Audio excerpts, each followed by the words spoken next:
Hi, and welcome back to Map the Maze. Today I wanted to answer a question. How long does it take? I would say almost everybody I've ever worked with in divorce mediation has asked me this question. How long is it going to take to get through this divorce mediation? From my perspective, there are three answers to that question: complexity, negotiability, and commitment. I'm going to talk about each of those in turn, but essentially, there are parts of the mediation process which are within the parties' control, and there are parts of the divorce process which are within the court's control. And obviously, we are not in charge of the courts, neither are the parties. I'm not in charge of the courts. And so there are parts of the process that I cannot help parties gauge how long it's going to take. But let me tell you three stories about three different couples and their experience with complexity, negotiability, and commitment. When I think about how complexity impacts the length of a divorce mediation, I think about couples where there are significant complexities in terms of their arrangements. So I'm going to call them Annie and Bob for the sake of ease. So Annie and Bob, a couple I have actually worked with, although not their real names, had significant assets globally. They had been married for 20 years. They had children who were both adults, so over 18, and financially independent, and children who were still financially dependent. So they had a child who was finishing secondary school, they had a child at university, so they still had children's expenses. They had a combination of assets. They had properties, most of which were mortgaged, some of which were tenanted. They had a private business, which they had entered into together. They had pension assets, which were in, unfortunately for them, difficult tax jurisdictions. They had investments held through stock. They had unvested investments, which were bonus payments, stock options, which had not yet vested, had not yet been granted to Anne, which meant that even though she had an entitlement to something, it was dependent. It was contingent on other things happening, including her continued employment. So they had a lot of different pieces of pie to move, which is great because the more things there are to talk about, generally, the better it is for the negotiation. There are more different ways to package those items into something that meets both parties' needs. The challenge was getting the information together. So getting updates in terms of valuations on the properties, updates on the mortgages, figuring out what was happening with the tenants, understanding what the markets looked like in each of those jurisdictions. Did they want to sell the property? Could they have sold the property to realize some of those assets? What did it mean in terms of their investments, their stock?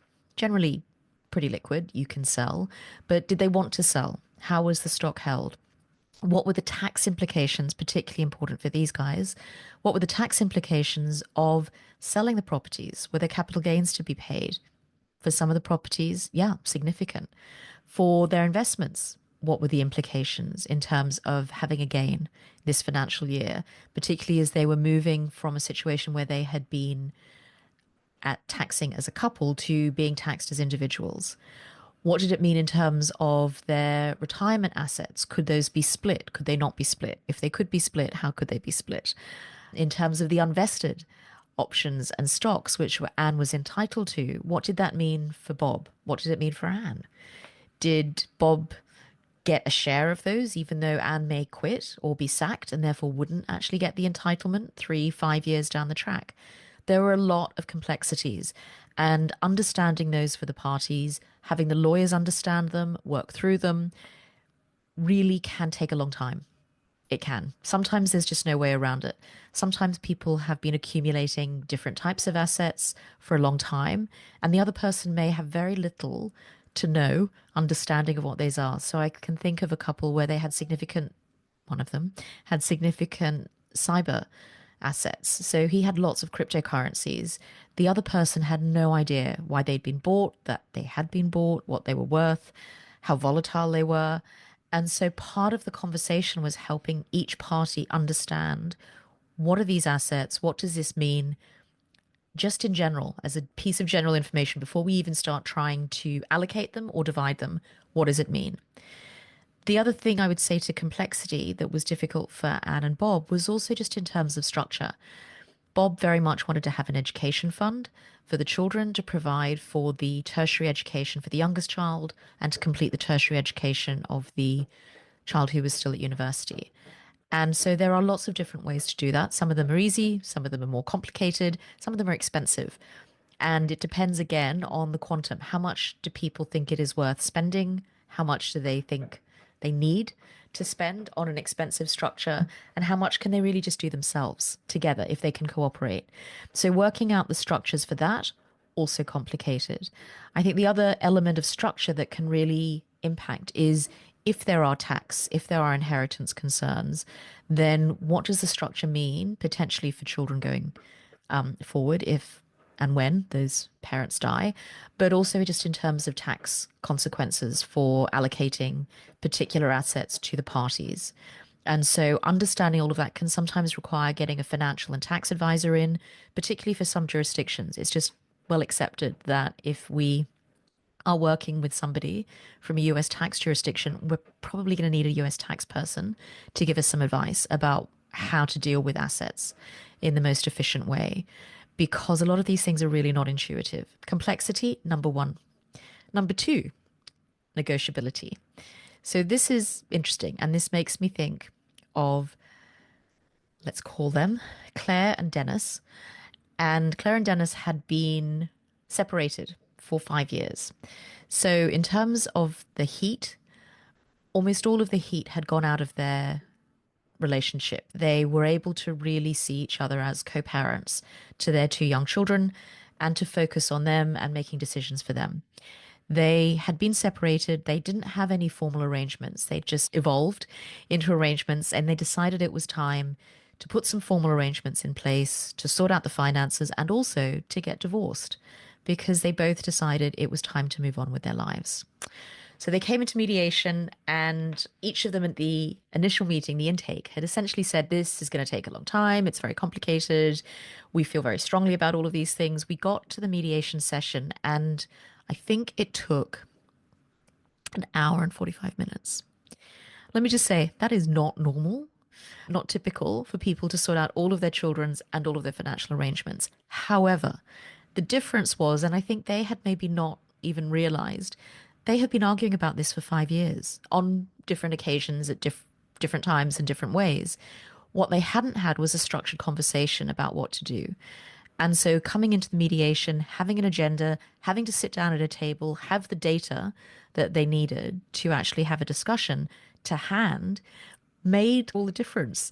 So at the end of the mediation, I just remember Dennis saying, thank you for helping us to get this done. And I didn't really feel like I'd done anything because literally all I was doing was I would say a topic, they would do a sentence each, and then they would come to a resolution. It was really as if I was just making notes to record what they'd agreed. And I think what they realized is we have been arguing about this for so long. We really do understand where the other person is coming from.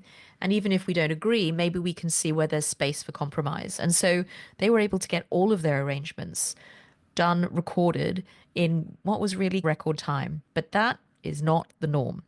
So normally when I'm dealing with people, negotiability is a challenge that for a lot of people, the emotional fallout from the end of the relationship has led to just emotional turmoil on a level they've maybe never experienced, or has triggered the return of emotional turmoil from maybe a psychological injury or trauma from the past. And now they're right back in there. And the emotionality, the anger, the sadness, the pain, the hurt, the bitterness, the regret, the guilt, the shame, whatever it is making it very difficult for them to negotiate. That every concession is seen as agreeing with the behavior that the other person did or what precipitated the crisis for the relationship, that every time they try and make a proposal for them to gain an asset or to have a benefit, that is a punishment for the other person for what has been done. And the challenge is mediation is not the forum for that. We don't have a box that says punishment. We don't have a box that says just rewards. It's not the basis on which negotiations are done. So the challenge is bringing that level of emotionality into a mediation, which is a negotiation, can derail it. It can make people unreasonable in terms of their expectations. It can make them feel very incapable of making long-term decisions. So one of the things that you do need to pay attention to is how emotional am I? Can I regulate myself during a mediation in order to be able to focus, to negotiate, to make decisions in my best interest, to actually hear the legal advice that I'm getting from lawyers, to understand it? I can think of several clients where this has been a real challenge. Working with a mental health professional has definitely helped a lot of the clients that I've worked with, whether it is actually helping them process emotions outside the mediation space or giving them tools to use within the mediation, during the mediation, has been really helpful. I think that if you feel overwhelmed constantly, then tell the mediator that you're working with, this is what I'm dealing with. This is why I'm struggling to maybe set a schedule or to deal with proposals or prepare information. But also, I guess it's a realization that those emotions, those feelings, they're valid. I'm not minimizing them. They won't last forever. That for a lot of people, the relief, the sense of this is done. I don't need to go back and sit in a room and talk to the other person. I don't need to talk to lawyers. I don't need to look at these documents. The decisions are made can be really just a massive source of relief that I've had several clients come to the office. Not everyone comes, you can do electronically, but come to the office, sign their documents, and just look up and say, I didn't realize the burden that I was carrying, the emotional, psychological burden of having this constantly, like this gray cloud of pain and heaviness that was around me the whole time.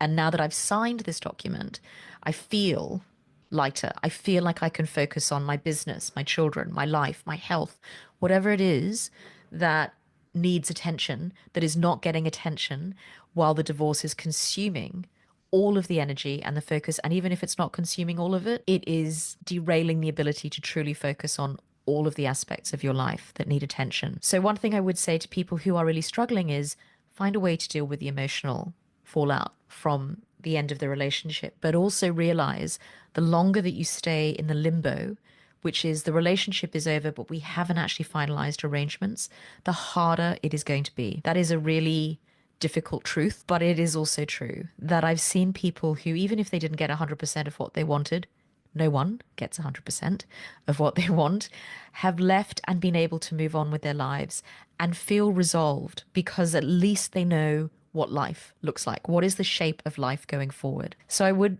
urge you, if you are feeling overwhelmed, if you are feeling like you really cannot negotiate, you cannot sit in a room, you cannot sit in a separate room and negotiate with the other person, try and find a way to support yourself through that. Mental health professionals are great. Some friends and family are great at it. Usually they're less good at that. They're more good at just loving you. And think about, what would it mean if this was over? What would it mean if the war was over? What would it mean if this wasn't hanging over my head? What would I be able to do? What would I be able to focus on? And for a lot of people, that shift to thinking, instead of focusing on the pain, the hurt, the loss, the regret, the bitterness, whatever it is, but focusing on what could I be doing? What could I be focusing on? That can really help to unlock some motivation to negotiate. So the other thing about negotiability is you need to be thinking about how reasonable is what I'm proposing. So we say that mediation is negotiation in the shadow of the law. We are bargaining in the shadow of the law. And what that means is that in general, agreements that are reached in mediation are not only reduced to legal documents, to binding documents, but also are blessed by courts in some jurisdictions. So the jurisdiction I work in, those agreements are turned into consent orders, which means that you have a court order based on your agreement. What that means is it's really unusual for people to agree to do things which a court would never consider. So in mediation, you're free to ask for anything. Absolutely. It's a negotiation, go nuts. However, some people can feel that if they ask for the ungettable thing, the magic thing that will make the whole agreement worthwhile, if they can't get it in the mediation, then they think it's worth going to court, even if they have been told by their lawyers, you will never get this from a judge. And I've had lots of clients who've been told by lawyers, you will never get this from a judge. And they've asked for things in mediation, and maybe they got them, very rarely. Maybe they didn't, more common. But I've had a very few number of clients who have decided that even though their legal advice has been more than clear, this will never happen if you go to court, that it is worth blowing up an agreement. So I would counsel you to think very carefully about doing that for lots of reasons. And we'll talk maybe about looking at proposals and counter proposals in another episode. But just remember, if you have been told by your lawyer it's not going to happen if you go to court, do not blow up a perfectly good agreement because the magic thing is not going to happen. Yeah, because they won't give it to you. Because if they won't give it to you and a judge won't give it to you, it's not a thing. Yeah, it is the Maltese Falcon. It's a MacGuffin. So just be careful about getting too in love with the magic solution. Okay, last one, commitment. Mediation is hard work. It is not easy. I would say, from my perspective, court is worse. Court is more work. Court is a schedule that really cares very little about your commitments or your needs in terms of time. Court doesn't really give you a venue to speak, to share your thoughts, to be able to actually voice out what it is that you need to say in the mediation. So I think the alternative is worse. But what I would say is that mediation is still hard work. It's about getting documents together, information together, potentially refreshing that information several times as you go through the process of mediation. It's scheduling and making time and commitment to be there at mediation sessions. It's engaging fully when you're there. It's being present in the session. I've had lots of people who are on their phones, who are doing emails, checking emails from work while they're here. It's a choice. It's not a productive choice because the challenge is mediation. It's a full body experience. We need all of you here. We need the brain, we need the heart, we need the gut instincts. We need all of you here. We need you to be present. And so sometimes if people say to me, oh, I don't want to disrupt my work too much, I can come at 6 o'clock. It doesn't work. It doesn't work for me. And it really doesn't work for them because the challenge is by 6 o'clock, people have worked a full day. They're tired. They just want to relax. They just want to unwind. They certainly don't want to come into a room where they're going to have to emotionally regulate and all of the energy that implies, think on their feet, understand complex information, make proposals, consider them, actually negotiate. All of those things take energy. And so I would say commitment is the other thing that changes. So higher levels of emotional regulation, higher levels of commitment, lower level of complexity, higher negotiability, fast. Your mediation will be fast. An hour and 45 minutes, fastest I've done. Generally, I would say most people need, I don't know, 12 to 16 hours of going through the information, talking about it, considering options, weighing them up, saying the things they need to say to each other. But most people can do it in that time frame. That if you have more complexity, or you have less negotiability, or you have less commitment, it's going to take longer. If people don't provide documents in a timely fashion, if they don't update information, if they don't do the homework that they've set, i.e. they don't get valuations, they don't find out what a new rent could be at a new property, it will take longer. If it just takes, sometimes it just takes longer. So you might be waiting for information to come back. Everyone's waiting. You have no control over the third party providing that. So there are lots of reasons why mediation is faster or slower. But at the end of the day, it is up to the two of you. And I would say most people, I think, are motivated. It's just the process is hard work. That's the reality. And there isn't any way to make it less work for the parties because this is actually about you co-creating a solution with your former partner. And that is just going to be hard work. So 3 things to think about when you're thinking about how long is this going to take: complexity, negotiability, commitment. So take care, and I'll see you next week.